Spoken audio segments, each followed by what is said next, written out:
Hey guys, it's fall in the Hudson Valley, the season of change.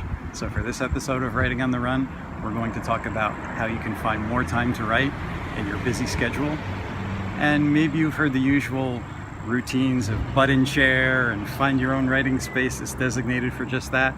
And those are all great suggestions, but none of it is going to help you get in tune up here, which is what's important when you're sitting at your table. So today I thought we'd take a slightly different approach and give you some suggestions that hopefully you'll find a little more helpful. My name is Robert Jones, and you're watching The Story Detective.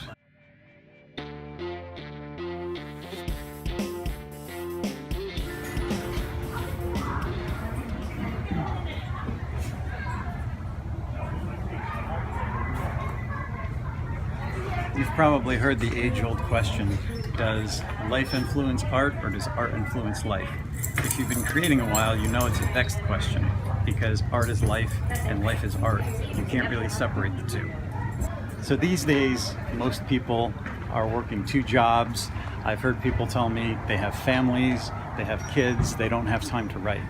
And when they do sit down at their computer station or their designated writing area, are they actually writing? It's an obstacle course, and the life and the obstacle course isn't getting any easier. We have to find a way to manipulate the obstacle course to our benefit so that we can work it for us.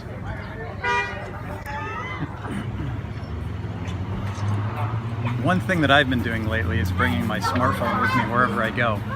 I think in the morning when I'm getting ready of the next scene that I'm going to write. I don't think in terms of chapters and big plans. I think of what's going to happen next. And then when I come up with a few lines, I'll dictate it into my phone. And by the end of the day, I'll usually have a scene. Not always, but even part of a scene is good. And then I will transfer that into my computer later on. I'll have some dictation to fix because dictation is always auto-correcting and making all kinds of strange words that you don't really say. But you still have something, and something is always better than nothing.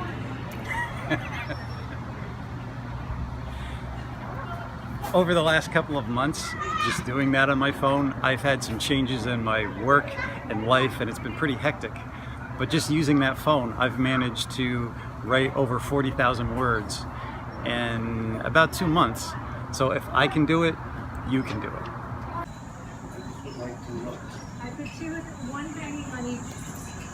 I think that works the same if you have kids.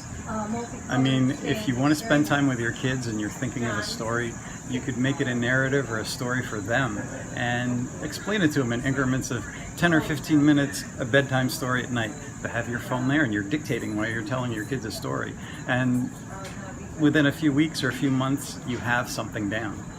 And look at what you dictate each night within that 10 or 15 minute interval and see how many words that is so you can plan it out and not go months and have a gigantic story that's thousands of pages, because then you're not going to want to touch that either. So plan ahead and make the time work for you.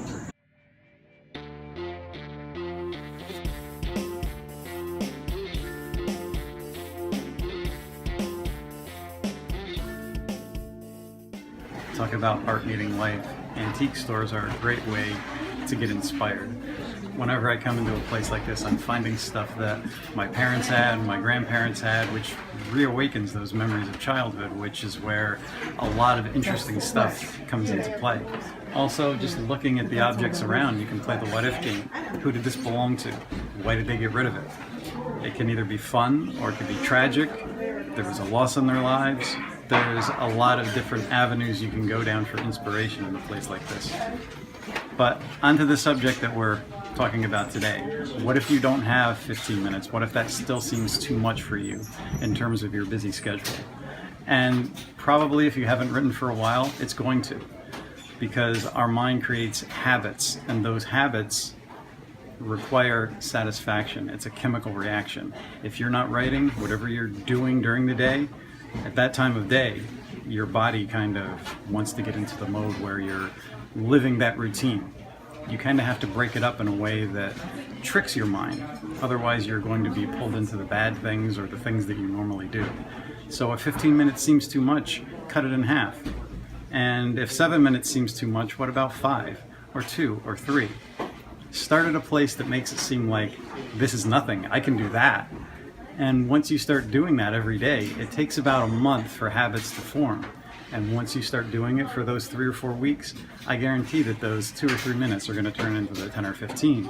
And the 10 or 15 is going to turn into an hour, because that's how habits work.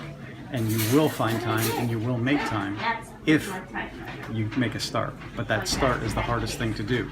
So you have to base it on what works best for you. And if that's a couple of minutes, that's where you're going to start. Talk about writing on the run.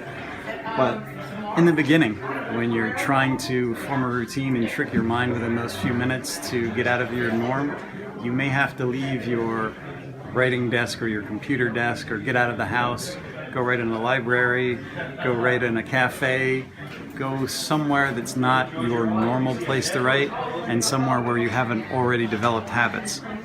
And then try to work those habits into your life if that's what it takes.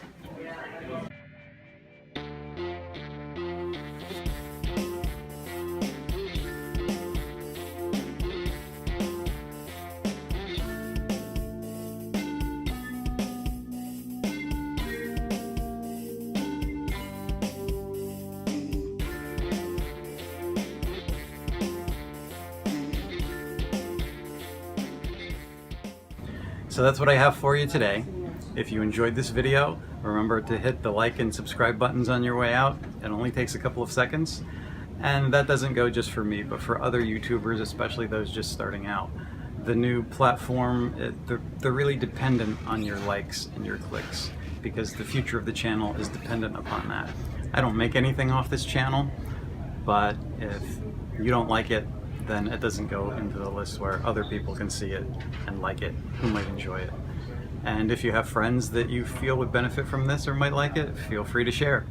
I mean, that's what it's all about. It's community, and community supports community, especially with creative people. So until next time, as ever, keep writing.